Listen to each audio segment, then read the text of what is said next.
Welcome, film buffs, Clint Eastwood. The name conjures images of a steely-eyed cowboy, a no-nonsense cop, or a grizzled director who gets the job done. He's a living legend, an icon of American cinema whose career has spanned over 6 decades. But behind that tough persona is a man who's famously particular and doesn't suffer fools gladly. So, it's no surprise that a career this long would be filled with a few legendary feuds. Today, we're diving into Hollywood's juiciest on-set clashes, where the drama off-screen sometimes outshines the movies themselves. Grab your popcorn and get ready for the top 5 actors Clint Eastwood reportedly couldn't stand. Let's get into it. Number 5 is a heavyweight showdown on the set of Eastwood's masterpiece, Unforgiven, with none other than Gene Hackman. Hackman's performance as Little Bill Daggett won him an Oscar, but the set was far from harmonious. Hackman was deeply uncomfortable with the film's violence, voicing concerns about the brutality his character embodied. This wasn't just about acting, it was a moral struggle for Hackman, who worried about the message the film sent. Eastwood, meanwhile, is all about efficiency. Show up, know your lines, hit your mark, move on. He's not one for long debates about on-screen violence, especially on a Western set. Hackman's repeated reservations reportedly grated on Eastwood, creating a quiet but persistent tension. Eastwood had to keep Hackman focused, balancing his star's anxieties with the film's uncompromising vision. The result? Hackman's discomfort fueled a layered, complex performance. His internal conflict became Little Bill's. Eastwood later acknowledged Hackman's worries but trusted his talent to deliver. Despite the friction, Unforgiven swept the Oscars, and Hackman's performance is now legendary. Sometimes a little on-set tension creates cinematic gold. The set was a minefield of unspoken disagreements, Eastwood's laser focus clashing with Hackman's soul-searching. Not hatred, but a deep professional divide that made Unforgiven's set unforgettable. Two masters, two methods, one classic film. The tension was real, but so was the result. It's proof that creative friction can lead to greatness. Eastwood and Hackman, different philosophies, one unforgettable movie. The drama behind the scenes was almost as compelling as what made it to the screen. In the end, the film's darkness and complexity mirrored the dynamic between its two stars. Sometimes the best performances come from the hardest battles. Unforgiven stands as a testament to that. A tough situation, but a cinematic triumph. Number 4 takes us to 1968 and the set of Where Eagles Dare, where a young Clint Eastwood met the legendary Richard Burton. Burton was Hollywood royalty booming voice, Shakespearean gravitas, and a taste for the dramatic. Eastwood was the new breed, quiet, minimalist, all business. Their personalities clashed instantly, Burton's theatricality versus Eastwood's stoic professionalism. Burton, top-billed and used to being the center of attention, reportedly saw Eastwood as just a cowboy actor. He'd regale the crew with stories, Eastwood would stand by, ready to work. Their acting styles were polar opposites, Burton grand and expressive, Eastwood subtle and internal. The contrast worked on screen, but off-screen, it created a clear divide. Burton's heavy drinking and on-set drama baffled Eastwood, who valued discipline and focus. The salary situation didn't help Eastwood, the newcomer, was paid more, which infuriated Burton. It was a changing of the guard, and Burton didn't like it. Eastwood viewed Burton with a mix of awe and disbelief at his self-destructive habits.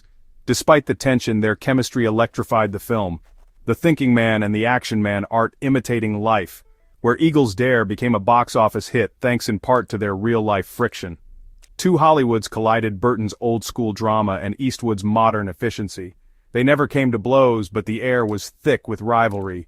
Their feud was one of style, substance, and philosophy. The result? A classic film powered by off-screen tension. Sometimes the best on-screen partnerships are born from real-life differences. Eastwood and Burton, two lions in one cage. The tension was palpable, the performances unforgettable. Hollywood history was made, one icy stare at a time. In the end, professionalism won out, but the clash was legendary, a true battle of egos. Number 3 brings us to 2011's J. Edgar, where Eastwood's old-school speed met Leonardo DiCaprio's methodical process. Eastwood is famous for his fast, no-nonsense directing, shoot the rehearsal, print the first take, move on. DiCaprio, on the other hand, is the king of method acting. Deep research, endless takes, and total immersion. On set, these two philosophies collided. Eastwood would call cut after one take, satisfied, while DiCaprio wanted to keep digging, exploring every nuance. For Eastwood, more takes meant inefficiency. For DiCaprio, it was the path to truth. The tension peaked during an emotional scene. DiCaprio wanted another shot. Eastwood was already moving on. No shouting matches, just a quiet, professional impasse. Eastwood trusted the raw instinct of the first take. DiCaprio trusted the process of discovery. Neither was wrong, but they were fundamentally incompatible. DiCaprio had to adapt to Eastwood's lightning pace, a challenge for someone so meticulous.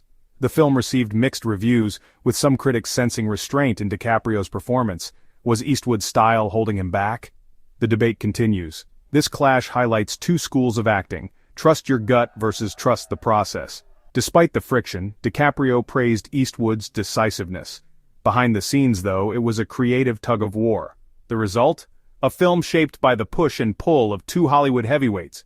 Sometimes the greatest tension is in the process, not the product. Eastwood's philosophy: don't overthink, don't waste time. DiCaprio's: keep searching until you find the truth. The set was a battleground of instincts and methods. The performances reflect that struggle. In the end, both men stuck to their guns. The film stands as a testament to their creative differences. Two icons, one set, and a clash for the ages. The method met the Maverick, and sparks flew. That's Hollywood. Number 2 is a surprise. Eastwood's mentor and collaborator director Don Siegel.